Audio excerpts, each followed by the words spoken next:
The other day, JT Daniels, USC quarterback, he's injured at the moment, announced that he was entering the transfer portal. For the record, USC could be where he ends up. It may all be for naught. He may not go anywhere. Clay Helton, to his credit, Southern Cal head coach, put out his own statement where he said, hey, we're assisting him. We've been working on this with him. It's not a surprise to us. So, there's coordinated effort there. So we'll see where he ends up.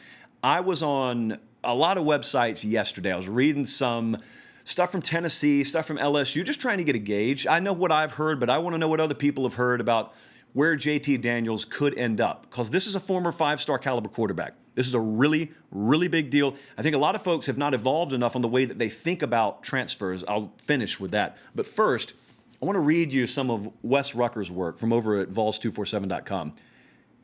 He, I think yesterday, put out a piece about this, and it was really good. This is the best quote I thought he had. The very second you enroll in classes at the college of your choosing, your coaches are trying to recruit players better than you, players they believe are capable of stepping in and taking your job.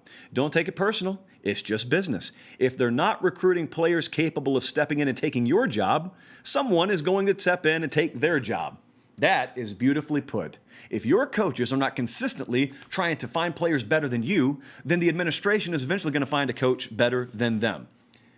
When he went, JT Daniels being the he, went into the transfer portal, I told you Tennessee immediately stood out for me. That was backed up by a couple of folks that I texted. Nothing concrete, but I can tell you pretty confidently, as can a few other people. I saw Wes Rucker confirm this, a couple of other folks have, and I'm just going to jump in there because I've been told independently there's been communication between JT Daniels and the Tennessee staff. This is not big breaking news. I think most Vols fans know that at this point. There's the T. Martin connection.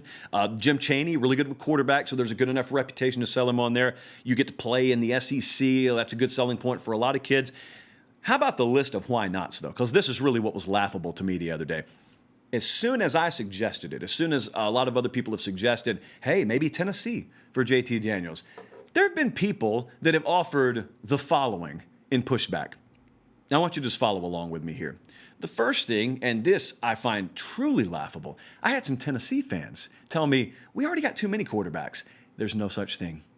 There never has been, and especially today, there never will be again such thing in this sport, in modern college football, as having too many quarterbacks. I was telling Colin before the show, I remember 2013, 2014, somewhere around there. At one point, I was doing talk radio in Georgia at the time. Alabama recruiting, they had like a ton of running backs. At one point, they had in the same backfield Derrick Henry, Kenyon Drake, Alvin Kamara, Alti Tenpenny, Tyron Jones. All these guys were 4- or 5-star running backs. And some Bama fans said, why are we spending these scholarships at running back? I mean, we got enough. Like, our cup's already full. Our cup's overflowing. Let's recruit some DBs. Let's recruit another quarterback. A year later, Derrick Henry's having to carry the ball 45 times a game against Auburn because they really don't have any true backup. And even if they did, I mean, let's be real, Derrick Henry was toting the load for him. But the point is, you had an accident that took the life of one of those running backs. You had a couple other ones transfer out. You had discipline, you had injury, and all of a sudden, all those running backs are down to one running back.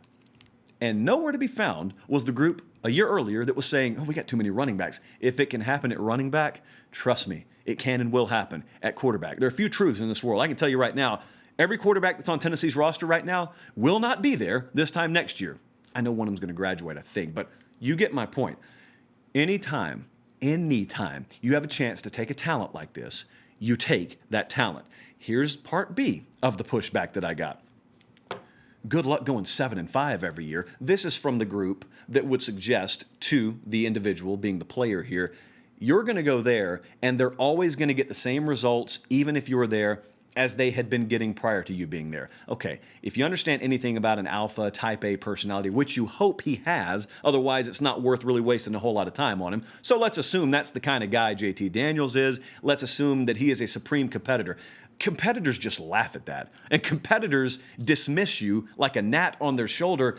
They are the difference in 7-5 and 10-2 or 11-1 or 12-0 in their mind. There is no 7-5 if they're there. The whole reason that team's 7-5 is because I'm not there. As soon as I walk in the door, we're no longer a 7-5 team. People say this in recruiting all the time. Why would you want to go there and go 7-5 when you come here and win a championship? Because I can go there and win a championship. Because I'm part of what it takes to build a championship culture. So that's how I would explain that. Part 3, what does it say to the guys already on the roster? This is not me speaking. This is part of the pushback that I got from Tennessee fans and maybe some other fans. Not all Tennessee fans. This was a minority, I want to point out. Most of them would welcome a quarterback of this caliber. What does it say to the other guys on the roster? I'll tell you exactly what it says. It says we're trying to find guys better than you. That's what it says. Let me go back to the quote from Wes Rucker from Vols 24/7. Brilliantly put. This is business. Quote, if they, being the head coaches and coaching staff, if they're not recruiting players capable of stepping in and taking your job, someone's going to step in and take their job. You think Ryan Day worries about hurting anyone's feelings right now? Have you seen Ohio State recruiting? You think he's clearing it with his defensive back room before he takes another 5-star out of, they can pretty much go anywhere they want to right now? Do you really think they had these conversations in Tuscaloosa? Do you really think Dabo Swinney's having the conversation right now of, we need to pump the brakes on this kid? We need to pause on that kid. It could upset the players we already have.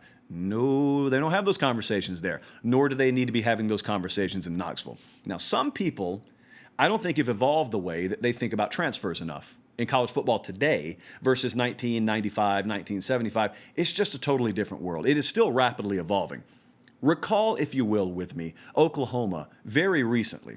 And I want you to think about something, because I still get the sense from my interactions with a lot of you that you view taking a quarterback via the transfer market as somehow less genuine or less valuable than recruiting one out of high school. I don't believe that at all. So I want to take you back. You can pick any of a number of years now.